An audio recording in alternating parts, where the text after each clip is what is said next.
15 వారాల 'big boss' season 8లో 15వ వారంకి వచ్చేసాం. అంటే ఆఖరి స్టేజ్‌కి వచ్చేసాం. ఈ సీజన్ ఎండ్ అయిపోయేది ఇంకా 4, 5 రోజుల్లో. అయితే ఈ క్రమంలో 14 వారాల పాటు 'బిగ్ బాస్' కంటెస్టెంట్స్ మనల్ని కొంతవరకు ఎంటర్‌టైన్ చేశారు కదా! ఇప్పుడు ఓటింగ్‌లో మాత్రం 'బిగ్ బాస్' సీజన్ 8 మొత్తం రికార్డ్స్ అన్నిటిని బ్రేక్ చేసేస్తుంది.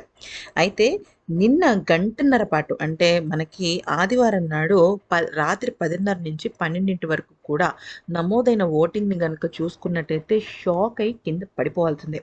గౌతమ్, నిఖిల్, ప్రేరణ అలాగే అవినాష్, నబీల్ వీళ్ళందరికీ కూడా సూపర్ డూపర్ ఓటింగ్ నచ్చింది. అయితే దీనిలో టాప్ నాచ్‌గా నిఖిల్‌కి హైయెస్ట్ ఓటింగ్ రికార్డ్ అయింది ఇప్పటివరకు. అన్ని సీజన్ విన్నర్స్ కన్నా కూడా ఓటింగ్‌లో ఎక్కువ మంది పార్టిసిపేట్ చేశారు. దాదాపుగా 1,00,00,000కి పైగానే ఓట్స్ అనేవి వచ్చాయన్నమాట. ఒక గంటన్నరలో. ఓకే. అయితే దానిలో నిఖిల్ టాపర్‌గా 39%తో దూసుకు వెళ్ళిపోతున్నాడు.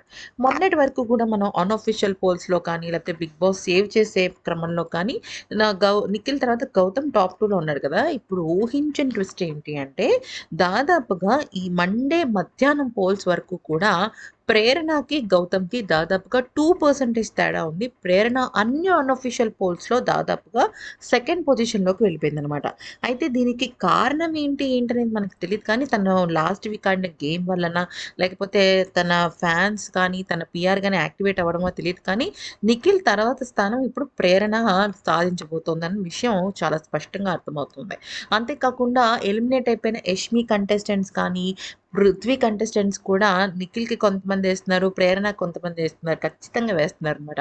సో, దానివల్ల ప్రేరణ ఓటింగ్ అనేది పెరగడంతో గౌతమ్ ఇప్పుడు థర్డ్ పొజిషన్‌కెళ్తాడా అంటే చెప్పలేం. ఎందుకంటే ఓటింగ్ ఇంకా 3 రోజులుంది కాబట్టి ఏదైనా జరగొచ్చు. ఎంతైనా జరగొచ్చు. ఇక నాలుగో స్థానంలో యథావిధిగా నబీల్, ఐదో స్థానంలో యథావిధిగా అవినాష్ కంటిన్యూ అవుతున్నారు. అవినాష్‌కి కూడా 3% ఓటింగ్ నుంచి దాదాపుగా 6% ఓటింగ్ అనేది వెళ్ళింది. తనిచ్చిన ఎంటర్‌టైన్‌మెంట్ వల్ల. సో, నిఖిల్ అయితే విన్నర్. సో, కానీ నిఖిల్ పక్కన రన్నర్‌గా ప్రేరణ ఉంటే ఇంకా బావుంటుందని మీరెంతమంది అనుకుంటున్నారని కామెంట్ సెక్షన్‌లో మాకు చెప్పండి.